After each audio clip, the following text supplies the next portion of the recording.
We're back on our second installment with Dr. Jeremy Batchelor. Bruh Batchelor is what I call him. Omega All Psi right. Phi Yeah. Fraternity Incorporated. All right.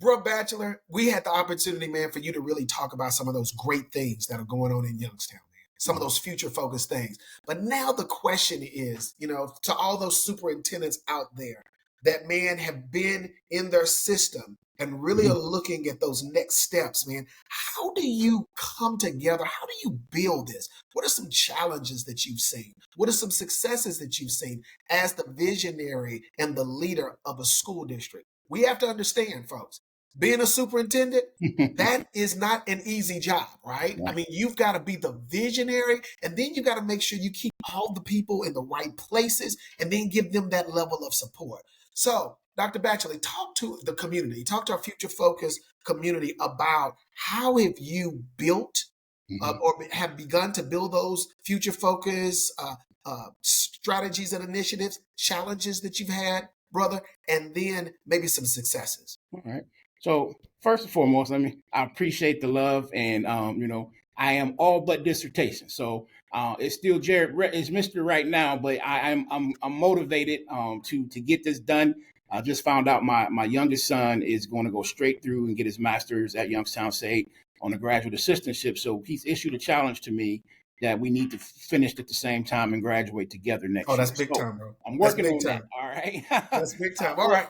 Well, hey, future Dr. Jeremy Batchelor. There you go. Let's speak it into existence. I mean, and I'm working, we've completed all the coursework, but back to the real reason why we're here. Sure. Listen, this seat is different. I will be really honest. I've been close to the superintendent in two different situations, here in the district where I was the second in command, and then in another district where I was the assistant superintendent. And I've had good leaders and good mentors.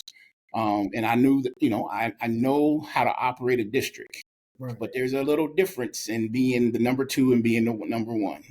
But the number one thing I think is for a good superintendent and kind of trying to create and change a culture is building a team around you. Okay. And when I say that, definitely don't want to have a team of individuals. You don't want to have a team that has the same skill set as you. You want folks that are willing to challenge you and tell you, hey, that's not a great idea, and support you though, and we can behind closed doors have conversations. But then once we come to a decision and move forward, we're all rowing in the same direction. Exactly. And so one of the things that I feel like I have done is created a more succinct team that absolutely is my senior leadership, and they all get the mission and vision, and they all understand their role, and they all are bought into the role. Here's the reality. Folks sometimes say they're about the mission and vision, but their actions don't line up with it. Well, I'm fortunate that I think I made good choices in the folks that I put around me directly. Mr. Rob Kearns, Ava Yeager, our treasurer, Brian Sherrod, even though the board determines the treasurer, but we're working closely together. And then our chief academic officer, Mr. Aaron Bowie. And so we're working really closely. But one of the things that I would say to all superintendents and to anyone is that the day you stop learning is the day you die. I've been doing this for 20 some years as an administrator, and either at the building level or district level. But I am engaged in professional learning myself all the time because he's just like our kids. The world is changing for us as administrators. And so I have to stay abreast of the new techniques and new skills, make sure that I'm abreast of legal matters. That's the big thing for me, is really kind of the political side of this job. And that, you can say I'm not a politician, and I'm not, but I have to be politically astute in order to navigate this world. And so that's been a big, not a challenge, but it's been new for me in that I really needed to make sure I'm reaching out to those legislatures, reaching out to our mayor. And I will say, I'll shout out to our mayor, Jamel Tito Brown, who's been engaging, who's connected with me from day one. And we have regular meetings now, and he and I are actually talking about something, and I'm going to kind of throw it out there to put pressure on both of us to make sure it happens. We've been talking about an initiative to really focus on our entire community. I've said to him, our school district can't get better until our city gets better. And he said to me, our city can't get better until our school district gets better. We are in this together. And so we're talking about rolling out something, borrowing it from some other areas, almost like a towns to gowns. So I'm going to call it Youngstown to gowns. Focusing from birth all the way through elderly. My job is to educate kids through graduation. But growing up here, I know that, moms and grandmas and aunties and uncles are just the biggest part of our kids' future and success. So I have to be engaged with them as well. So just having that understanding of being politically astute, there are challenges. Youngstown is an economically depressed area, but we're working through that and working hard to really bring more industry here, bring more jobs here. And so as we're doing that, I need to be preparing kids for those things. Right. Some of the successes that we've had a rough year. We started off this year, my first year as superintendent, on a 25-day strike. That we kind of knew was coming, and we're moving beyond that. But we did a 1-year deal.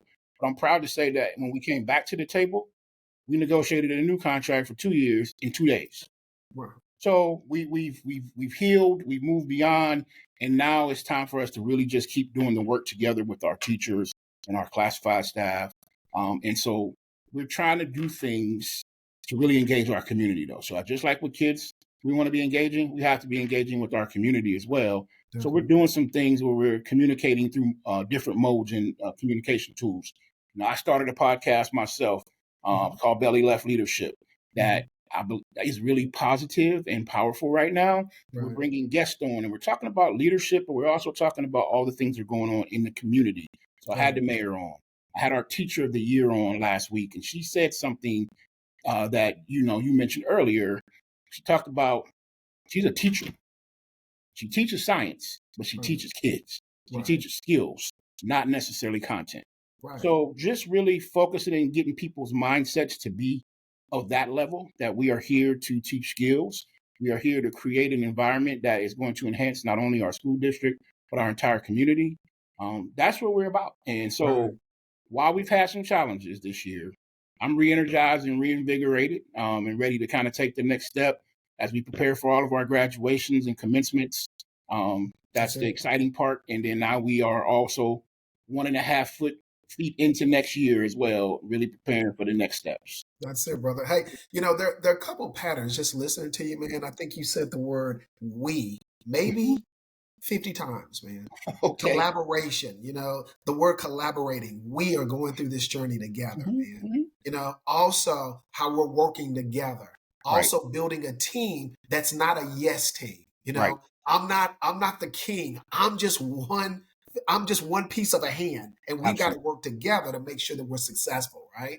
Absolutely. So it's like the building of a team. We're coming together. We're collaborating. Sure, we had a teacher strike. Let's get through this. Let's heal together. Let's begin to plan together to make Youngstown the best school district, and then work with your mayor, right? Working with your mayor, collaborating with your mayor to now we can make Youngstown the best city in the United States, because we're working collaboratively. Absolutely. One thing in the last 2 series that I've seen, if there's one pattern, is your ability to bring people together to really say, let's get through this together. Let's work through this together, and let's do what we know we need to do for our children to teach them the skills that they can be successful, brother. Absolutely. Another thing that came in my mind, man, is homegrown, right? You know what I'm saying? Yeah. You're homegrown, man. You're there working in the trenches, in the community, man, to make the city better in Youngstown. Folks, if you are ever in the Ohio area, man, and you're going through Youngstown,